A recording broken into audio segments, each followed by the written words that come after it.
আমরা এখন দেখব n সংখ্যক স্বাভাবিক সংখ্যার ঘনফলের একটা অঙ্ক দেখব।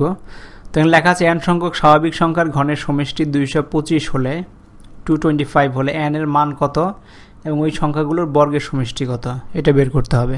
তো এখানে আমাদের যে কাজটা করতে হবে, আমরা সূত্রটা জানি, n সংখ্যক স্বাভাবিক সংখ্যার ঘনের সমষ্টির সূত্রটা হচ্ছে n into n plus 1 divided by 2 whole square. তো এইটা সমান সমান বলা হচ্ছে সমষ্টি, n সংখ্যক পদের সমষ্টি 225 দেওয়া আছে, সমান সমান 225 দেওয়া আছে। তার মানে এটাকে আমরা এইভাবে লিখতে পারি n into n plus 1 divide by 2 আমরা হোল স্কোয়ার ইকুয়ালস টু 225-এর মূল হচ্ছে 15, 15কে স্কোয়ার করলে 225 পাওয়া যায়। তো 15 লিখলাম। তো এইটাকে আমরা এখন 2 স্কোয়ারকে যদি সরায় ফেলি তাহলে হচ্ছে n into n plus 1 divided by 2 equals to শুধু 15। তার মানে হচ্ছে আমাদের এখান থেকে যদি যাই n into n plus 1 equals to 30। তার মানে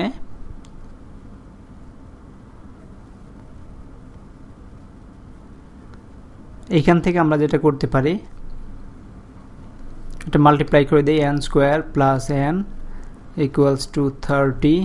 এটাকে লিখতে পারি n square plus n minus 30 সমান সমান 0। এখানে এটাকে যদি উৎপাদকে বিশ্লেষণ করি তার মানে হচ্ছে এখানে দেখো 30 আছে, তো 30কে আমরা ভাগতে পারি n স্কোয়ার প্লাস 5 6 30।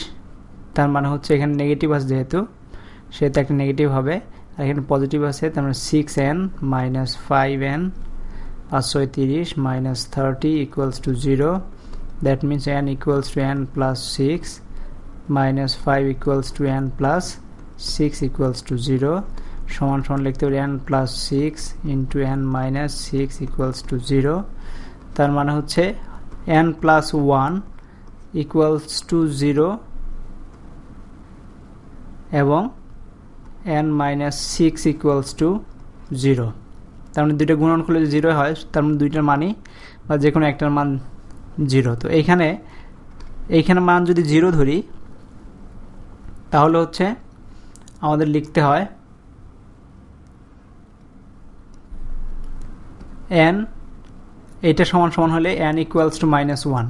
তো n সংখ্যক সমষ্টি কখনোই ঋণাত্মক হবে না, যার জন্য এটা বাদ, এটা আমাদের দরকার নেই। n মাইনাস 6 ঋণাত্মক হবে না, এটা আমরা একটু আর বুঝিয়ে বলি।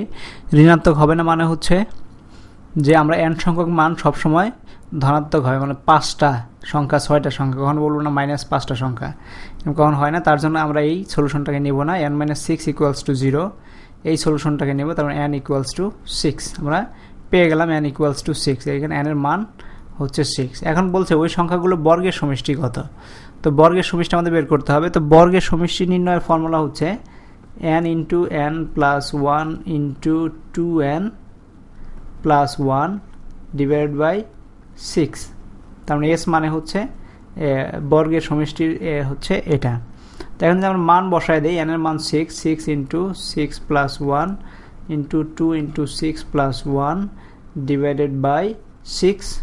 তার মানে 6 6 কেটে গেল, এখানে 7 ইন্টু 12 and 13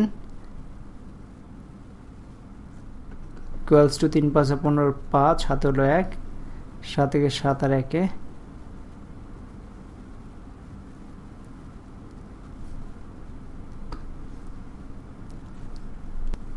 এখানে আমাদের একটা ভুল ছিল, এখানে হবে n মাইনাস 5 আর এটা হবে মাইনাস 6, কারণ এটা প্লাস 6 মাইনাস 6 প্লাস 6 মাইনাস 6, তার মানে হচ্ছে n ইকুয়ালস টু 5। তার মানে আমাদের যদি ফর্মুলা বসাই দিই, এখন ফর্মুলায় মান বসাবো 5 হিসেবে, equals to 5 into 5 plus 1 into 2 into 5 plus 1 divided by 6। তার মানে 5 ইন্টু 6 ইন্টু 11 ডিভাইড বাই 6, 6 6 কেটে গেল, তার মানে 55। তার মানে বর্গের সমষ্টি হচ্ছে 55। তো এইভাবেই অন্য অঙ্কগুলো করতে পারবে।